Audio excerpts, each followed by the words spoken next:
Hello बच्चों, कैसे हैं आप सभी लोग। तो बच्चों, आज आप लोगों के लिए एक नया टॉपिक मैं लेकर के आया हूं जो न्यायपालिका से रिलेटेड है। और ये टॉपिक का नाम है आपका उच्चतम न्यायालय। तो आज हम उच्चतम न्यायालय के विषय में जानेंगे। और चलिए देखते हैं, संक्षिप्त रूप में देखते हैं कि वास्तव में उच्चतम न्यायालय क्या है, कैसे क्या होता है। तो उच्चतम न्यायालय क्या है, जैसा कि आप जानते हैं कि जो भारत की अगर बात की जाए, अपने हिंदुस्तान की बात की जाए, हिंदुस्तान की अगर बात की जाए तो 4 प्रकार के न्यायालय बनते हैं, 5 प्रकार के न्यायालय बनते हैं। कितने प्रकार के? 5 प्रकार के। 1 2 3 4 और एक 5 प्रकार के न्यायालय। ठीक, 5 प्रकार के न्यायालय बनते हैं। पहला सबसे ऊपर जो होता है वो होता है उच्चतम न्यायालय। क्या होता है? उच्चतम न्यायालय। उच्चतम न्यायालय। ठीक, दूसरा जो होता है वो होता है उच्च न्यायालय। क्या होता है? उच्च न्यायालय। उच्च न्यायालय। तीसरा जो आपका होता है अधीनस्थ न्यायालय। क्या होता है? अधीनस्थ न्यायालय। अधीनस्थ न्यायालय।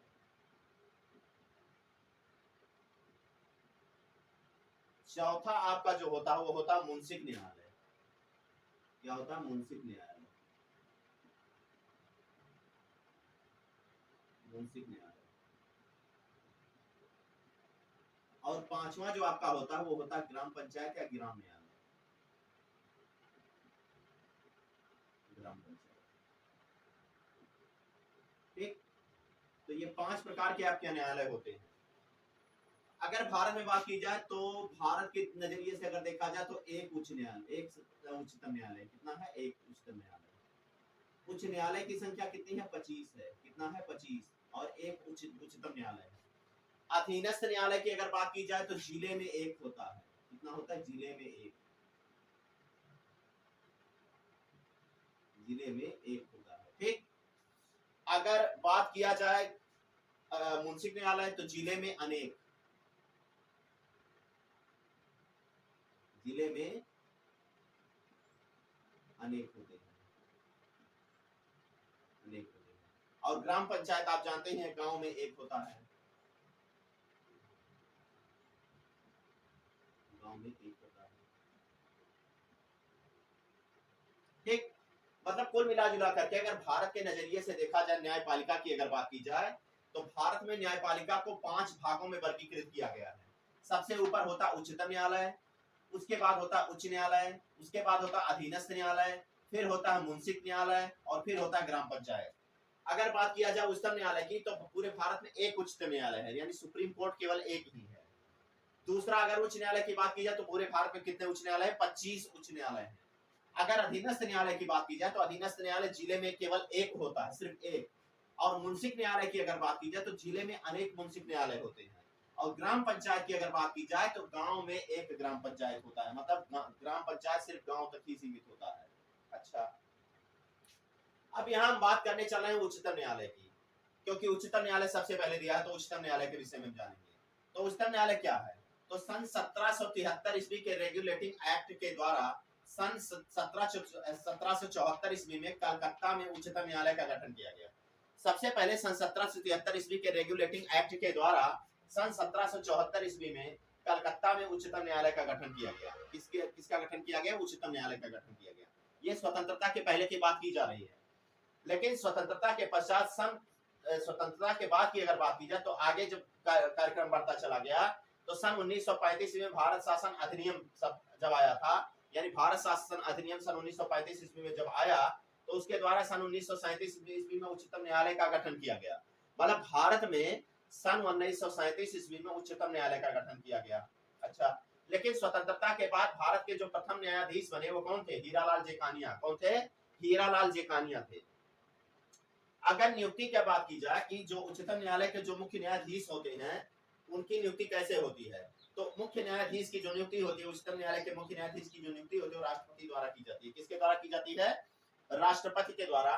तथा राष्ट्रपति मुख्य न्यायाधीश के सलाह पर अन्य न्यायाधीशों की नियुक्ति करता है। यानी अगर सर्वोच्च न्यायालय यानी सुप्रीम कोर्ट या उच्चतम न्यायालय के जो मुख्य न्यायाधीश की जो नियुक्ति करता है वो कौन करता है? राष्ट्रपति करता है। और राष्ट्रपति जो है मुख्य न्यायाधीश के परामर्श पर अन्य न्यायाधीशों की भी क्या करता है? नियुक्ति करता है। क्या करता है, नियुक्ति करता है। दूसरा पॉइंट आ जाते हैं, अगर हम बात करें योग्यता की, तो पहली योग्यता यह होती है कि वह भारत का नागरिक हो और कम से कम 5 वर्ष तक न्यायाधीश के पद पर कार्य कर चुका हो, अथवा कम से कम 10 वर्ष तक अधिवक्ता के पद पर कार्य कर चुका हो, यानी अधिवक्ता का कार्य यानी वकील का काम कर चुका हो, किसका, वकील, वकालत कर चुका हो। अच्छा, कार्यकाल की अगर बात करें तो जो उच्चतम न्यायालय के मुख्य न्यायाधीश का जो कार्यकाल होता है, मुख्य न्यायाधीश अपने पद पर 65 वर्ष तक की आयु तक रह सकते हैं। कितने वर्ष तक, 65 वर्ष तक की आयु तक रह सकते हैं। और जो अपना त्याग पत्र देते हैं मुख्य न्यायाधीश अपना त्याग पत्र राष्ट्रपति को ही देते हैं। किसको देते हैं, राष्ट्रपति को। अच्छा, शपथ हमने यहाँ लिख दिया है। अगर बात किया जाए कि मुख्य न्यायाधीश जो शपथ लेते हैं या अन्य न्यायाधीश जो शपथ लेते हैं वो कैसे होता है, तो शपथ जो होता है तो मुख्य न्यायाधीश के शपथ राष्ट्रपति दिलाते हैं, मुख्य न्यायाधीश को जो शपथ दिलाते हैं वो राष्ट्रपति दिलाते हैं, तथा अन्य न्यायाधीशों को शपथ मुख्य न्यायाधीश दिलाते हैं। यानी सबसे पहले जो शपथ दिलाया जाता है मुख्य न्यायाधीश को वो राष्ट्रपति दिलाता है, और जो अन्य न्यायाधीशों की जो नियुक्ति होती है मुख्य न्यायाधीश के परामर्श पर राष्ट्रपति जो अन्य न्यायाधीशों की नियुक्ति करता है उनको जो शपथ दिलाता है वो मुख्य न्यायाधीश ही दिलाता है, और मुख्य न्यायाधीश को जो शपथ दिलाता है वो कौन दिलाता है, राष्ट्रपति दिलाता है। अच्छा, अब बात करते हैं न्यायाधीशों को पद से हटाना। तो न्यायाधीशों को पद से हटाने का कार्य कौन करता है, तो इन्हें केवल 2 आधारों पर पद से हटाया जा सकता है। पहला होता सिद्ध कदाचार द्वारा और दूसरा होता असमर्थता द्वारा। सिद्ध कदाचार मींस जैसे वो अपने रिस्पांसिबिलिटीज का निर्वहन ना कर पाए, कुछ दुराचार काम करें, या कोई भ्रष्टाचार से रिलेटेड कोई काम कर देते हैं, या किसी अपराध में लिप्त हो जाते हैं, तो ऐसी दशा में सिद्ध कदाचार साबित जब हो जाता है तो ऐसी दशा में उन्हें क्या किया जाता है, पद से हटाया जा सकता है। और या फिर असमर्थता के द्वारा, यानी जैसे मुख्य न्यायाधीश को जो रिस्पांसिबिलिटी दी गई है, जो कार्य दिया गया है, यदि वह अपने कार्यों को करने में समर्थ ना हो तो ऐसी दशा में मुख्य न्यायाधीश को भी पद से क्या किया जा सकता है, हटाया जा सकता है। तो एक बार और हम देख लेते हैं। अपने यहाँ जो न्यायपालिका की अगर बात की जाए, किसकी बात की जाए, न्यायपालिका की अगर बात की जाए, भारत में न्यायपालिका की अगर बात की जाए तो न्यायपालिका को 5 वर्गों में विभाजित किया गया है। पहला होता उच्चतम न्यायालय जो भारत में केवल एक ही है।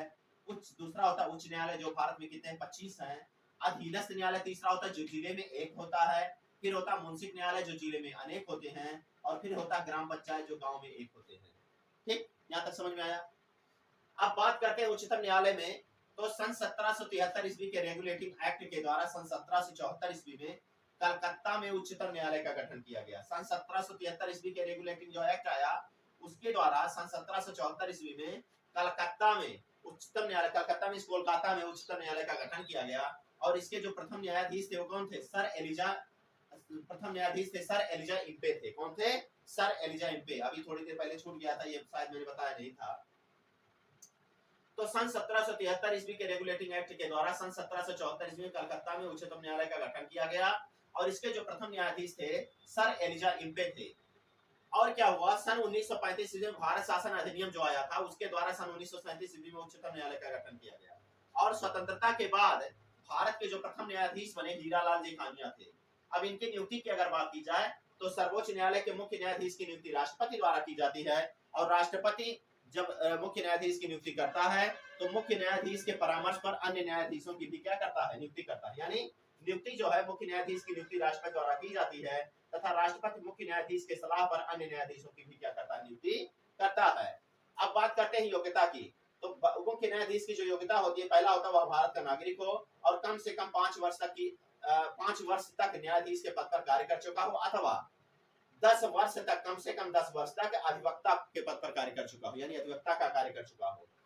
अगर शपथ की बात करें तो मुख्य न्यायाधीश को शपथ राष्ट्रपति दिलाते हैं, लेकिन अन्य न्यायाधीशों को शपथ मुख्य न्यायाधीश दिलाते हैं। क्योंकि आप जानते हैं कि जो मुख्य न्यायाधीश की नियुक्ति करता है वो राष्ट्रपति करता है, और मुख्य न्यायाधीश के सलाह पर राष्ट्रपति अन्य न्यायाधीशों की नियुक्ति करता है। लेकिन जो मुख्य न्यायाधीश जो शपथ लेते हैं वो उनको शपथ राष्ट्रपति दिलाते हैं, लेकिन जो अन्य न्यायाधीशों को शपथ दिलाने का कार्य करते हैं वो कौन करता है, मुख्य न्यायाधीश ही करते हैं। यानी मुख्य न्यायाधीश को जो शपथ दिलाते हैं वो राष्ट्रपति दिलाते हैं, और मुख्य न्यायाधीश अन्य न्यायाधीशों को शपथ दिलाते हैं। अच्छा, अब अगर बात करें हम कार्यकाल की, अगर बात करें योग्यता हो गया, वह भारत का नागरिक हो, कम से कम 5 वर्ष तक न्यायाधीश के पद पर कार्य कर चुका हो, अथवा कम से कम 10 वर्ष तक अधिवक्ता के पद पर कार्य कर चुका हो। शपथ में अब मुख्य न्यायाधीश को शपथ राष्ट्रपति दिलाते हैं तथा अन्य न्यायाधीशों को शपथ मुख्य न्यायाधीश दिलाते हैं। अगर कार्यकाल की बात करें तो मुख्य न्यायाधीश अपने पद पर 65 वर्ष तक की आयु तक क्या कर सकते हैं, कार्य कर सकते हैं। और जो अपना त्याग पत्र देते हैं मुख्य न्यायाधीश अपना त्याग पत्र राष्ट्रपति को देते हैं। किसको देते हैं? राष्ट्रपति को। अब बात किया जाए कि क्या न्यायाधीशों को मुख्य न्यायाधीशों को पद से हटाया जा सकता है? तो हटाया जा सकता है।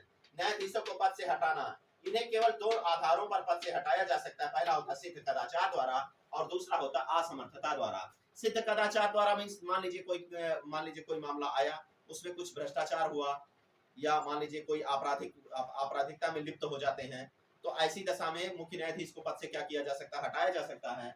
और या फिर क्या किया जा सकता है कि असमर्थता द्वारा, मान लीजिए कोई इनकी जो रिस्पॉन्सिबिलिटीज है, जो जिम्मेदारियां हैं न्याय के पद पर रहते हुए कार्य करने का, अगर वो गैर जिम्मेदाराना करते हैं, अपने कार्यों का निर्वहन सही तरीके से नहीं कर पाते हैं, तो ऐसी दशा में उन्हें क्या किया जा सकता है? पद से हटाया जा सकता है। तो ये आप लोगों के लिए मैंने आज उच्चतम न्यायालय और न्यायपालिका से के कुछ महत्वपूर्ण टॉपिक लेकर के आया, और आप इससे हमारे चैनल से लगातार जुड़े रहिए। बीच में थोड़े दिन गैप हो गया, इसके लिए आपसे क्षमा प्रार्थी है, खेद है मुझे इस बात का, लेकिन अब इधर लगातार आपका क्लास चलता रहेगा। तो आप लगातार हमारे क्लास से जुड़े रहिए, हमारे चैनल से जुड़े रहिए, और वीडियो को लाइक कीजिए, शेयर कीजिए और चैनल को जरूर सब्सक्राइब कीजिए। धन्यवाद।